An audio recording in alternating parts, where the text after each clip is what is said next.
Olá pessoal, nesse vídeo nós vamos falar sobre formulários HTML, que é uma das existentes maneiras que o usuário tem para enviar informação ao servidor. E a gente vai fazer isso utilizando o nosso exemplo dos vídeos anteriores, que é o currículo. Então vamos lá brincar com o código. A gente vai supor, em um cenário hipotético, que esse desenvolvedor, cuja a gente estava escrevendo o currículo, é bastante famoso e que ele é convidado, ora para fazer palestra, ora ele recebe convites para freelance ou para emprego. Então, a gente vai criar um formulário aqui para que as pessoas supostamente possam entrar em contato com ele. Então, a gente vai lá para o final da página, eu vou criar uma nova seção e só para seguir o nosso padrão aqui, eu vou manter o mesmo estilo e eu vou criar a seção que eu vou chamar Talk to Me. A ideia é que essa seção contenha, então, o formulário HTML. Para iniciar um formulário HTML, a primeira coisa que você fazer é usar a tag que indica que você está iniciando um formulário, que é a tag form. Aqui tem dois atributos bastante importantes que a gente não vai utilizar nesse exemplo, mas eu vou colocar aqui para que vocês já conheçam eles, que é o action, que indica a URL que deve receber esses dados. Eu vou deixar assim. Enviar as informações seria a URL que eu indico aqui que tratará a informação. E o outro é o method, que aqui você indica get ou post. Sim, exatamente aqueles dois métodos do protocolo HTTP, do Hypertext Transfer Protocol. Então aqui eu inicio um formulário e eu tenho que fechá-lo dessa forma. O HTML fornece diversas formas de input para que você crie seu formulário. Uma dessas formas, e na verdade a tag mais utilizada, é a tag chamada input, propriamente dita. Mas ela fornece diversas maneiras de entrada de dados através do atributo type. E o mais comum é o tipo text. Em geral, nós aqui também indicamos o name, o atributo name, que indica o nome da variável que vai armazenar essa informação. Então, é através desse nome que você vai recuperar essa informação em quem recebeu os dados do formulário. Aqui eu vou colocar company, por exemplo. E normalmente eu fecho aqui, porque eu sou acostumado com o padrão antigo, mas no HTML5 você não precisa. Então, vou voltar ali para o formulário para vocês verem como é que fica. Está aqui o nosso campo de formulário, é um campo de texto. Que não tem nada que indique aqui. Então, o que normalmente a gente faz, a boa prática, é sempre ter um label, onde você indica qual o campo, para que campo é esse label, e aqui você indica o ID. Então, eu vou repetir aqui, company, vou colocar aqui company, e vou criar o ID aqui. Então, eu estou indicando que a minha label é para esse cara aqui. Certo? Nesse caso, é importante tanto aqui para visualização, a label, mas essa referência aqui da label com ID do campo é particularmente útil por fins de acessibilidade. Assim, um leitor de HTML ele consegue indicar que a label é para tal campo. Eu vou colocar aqui um outro campo, que vai ser, vou chamar de contact. Supostamente um e-mail de contato que entraria em contato de contato dessa empresa, certo?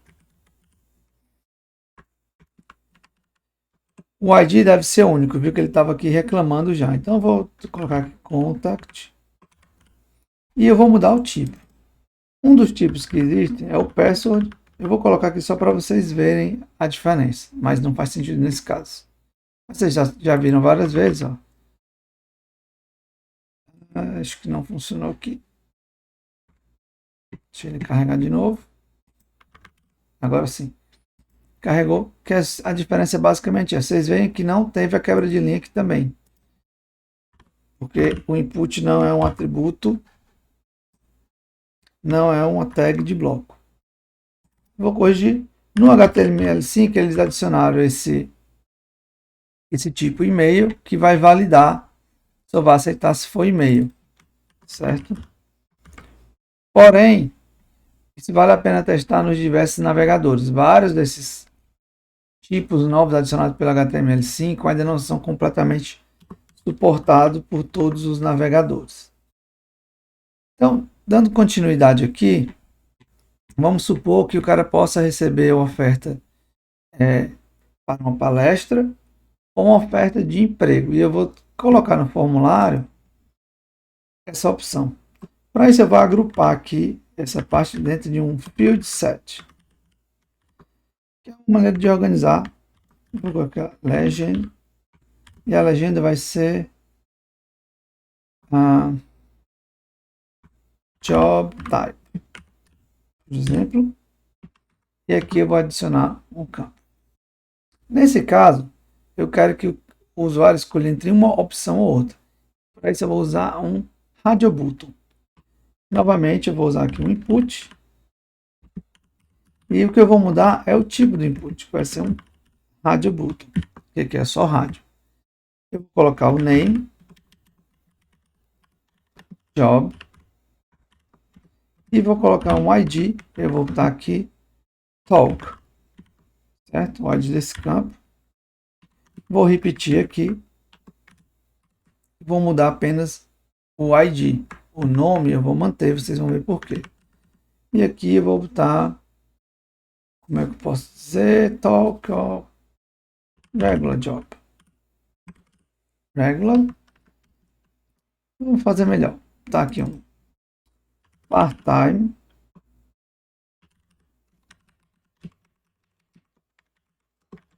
Full-time.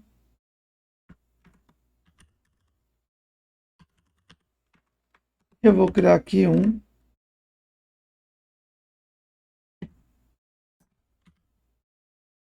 freelancer. Vamos olhar ali embaixo como é que ficou. Veja que eu posso clicar um ou outro, mas eu não tenho nenhum texto, né? Eu vou só mudar aqui o nome para job 2, vocês vão ver uma coisa. O que acontece? Eu posso selecionar esse e um desses três. Por quê? Como eu estou com um nome diferente, ele identifica um grupo diferente de radio buttons. Por isso que o nome é importante que seja o mesmo. Você pode mudar o ID. E aqui é particularmente importante você colocar uma label para cada um desses caras. Talk.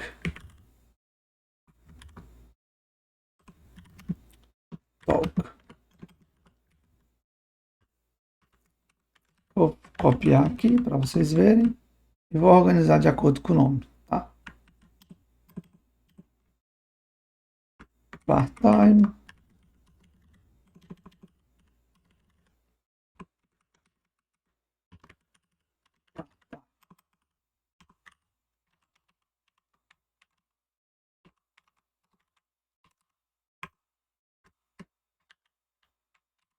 Aqui eu vou mudar para full-time. Eu vou dar um espaço aqui só para ficar mais fácil de ler.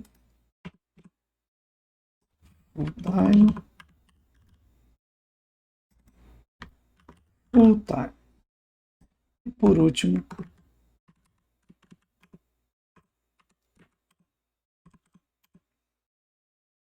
freelancer. Olha aqui embaixo como é que ficou. Agora veja que ao clicar em cada um deles, ele exclui o outro. Veja que aqui eu tenho que clicar exatamente na bolinha. Se você quiser aumentar, uma dica que você pode fazer aqui é colocar o próprio label englobando o input. Isso é bem útil quando você está usando checkbox ou radio button, para aumentar a área de clique que o usuário pode selecionar, clicar na verdade, para selecionar o radio button ou checkbox. Então vamos fazer aqui, recarregar. E agora veja que eu posso clicar no nome. Eu vou tirar esse freelancer porque eu vou colocar a opção de remoto e eu acredito que todo freelancer é remoto, né? Então, faz muita diferença. Nosso exemplo aqui. E eu vou mostrar um atributo para que já venha um deles selecionado, por exemplo. E aí eu vou usar o atributo aqui, ó. Checker. Certo? Esse atributo ele pode ser aplicado para Radio Button ou para checkbox, que é o que a gente vai criar agora. Eu vou criar aqui mais uma label. Vou chamar aqui remote. Remote, dois pontos. E eu vou colocar, seguindo a mesma dica, um checkbox aqui. Input. Novamente é com input. Checkbox. Name. Remote. ID. Remote. Só lembrando que para o nosso exemplo aqui, o nome não está sendo importante, mas quando você vai realmente trabalhar com o formulário, o atributo name é importante. O ID é que está sendo mais utilizado por conta das labels. Então vamos olhar lá, aqui ó, remote. Eu não precisei dar um BR porque o field set é um elemento de bloco. Se eu quiser que venha marcado, também já posso vir com checked, mesma ideia. Aqui eu vou inserir um BR. Ok.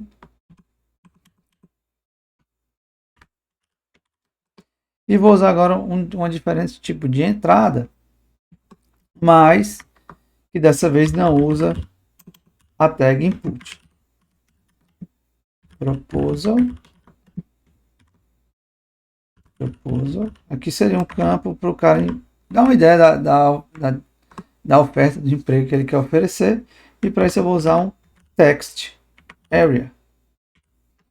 Novamente, vou usar o mesmo padrão. Name, proposal e o ID. Proposal. E dessa forma a gente cria um text area. Então tá aqui o text area. Você pode definir o número de linhas, de colunas através dos atributos aqui. Se você quiser um valor padrão, você pode colocar aqui entre o text area. Explain your offer here, por exemplo. E aí ele vai vir preenchido aqui. Finalmente, para que a gente possa submeter essas informações, eu vou criar um botão. E através do atributo da tag input, basta eu colocar o type submit, que é exatamente o tipo botão que vai enviar. E aqui, uma curiosidade, você usa o atributo value para informar o texto que vai vir dentro do botão, certo? Então aqui, ao clicar no send, a informação será enviada para o URL definido aqui no action, que a gente não definiu, certo? Então veja que o value aqui, ele determina o texto, mas isso muda dependendo do tipo de input. Por exemplo, se eu vier aqui e no type e falar value, esse vai definir o valor inicial. Quer ver? Example. Então, vem aqui o valor inicial. Existem outros atributos que vocês podem utilizar aqui. Por exemplo, eu posso ter um campo read only, que aí você não vai conseguir alterar. Tá vendo aqui? Ele está até com cor diferente, não consigo nem clicar. Tem um atributo disable, que vai fazer com que essa informação não seja enviada para o servidor, mas aqui visualmente é o mesmo efeito. Deixa eu colocar aqui no text areas para ver se a gente tiver alguma coisa diferente. Pode ser que a visualização seja diferente, mas o funcionamento é o mesmo, certo? Esse cara não vai ser enviado. Não dá para perceber, né?